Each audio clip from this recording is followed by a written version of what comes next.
Kasabay ng pista ng Poong Nazareno o Jesus Nazareno, kabi-kabila rin ang nagtitinda ng mga imahe nito. Pero sa likod daw ng mga produktong kanilang inilalako at ibinebenta, nakakubli ang kanilang mga storyang mas nagpapalalim sa kanilang debosyon. Para bigyan ng mukha ang balita, Mobile Journal Ivan Tarinque.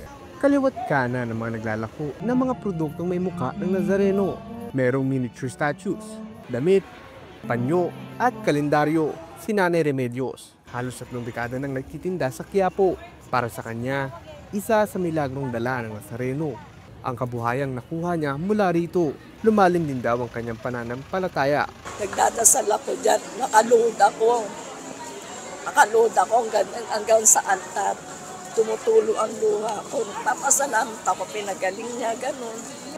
Sa tulong ng dasal at pananalig sa Poong Nazareno, natupad ni Teresita Escarmosa ang mga pangarap na makapagtapos ang kanyang mga anak sa kolehiyo. Kaya kahit nagkaroon ng pagkakataong mag-abroad, pinili niyang manatili sa Quiapo.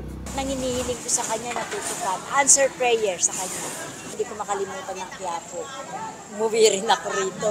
Sa kabila ng init, pagod at hirap, taon-taon ay nag-aalay ang mga deboto ng kanilang oras, lakas, lalo na tuwing traslasyon, sa bawat hakbang, sa bawat sigaw ng viva, at sa bawat paninda. Nananatiling buhay ang pananampalataya na tila ba matibay na haligi ng Quiapo.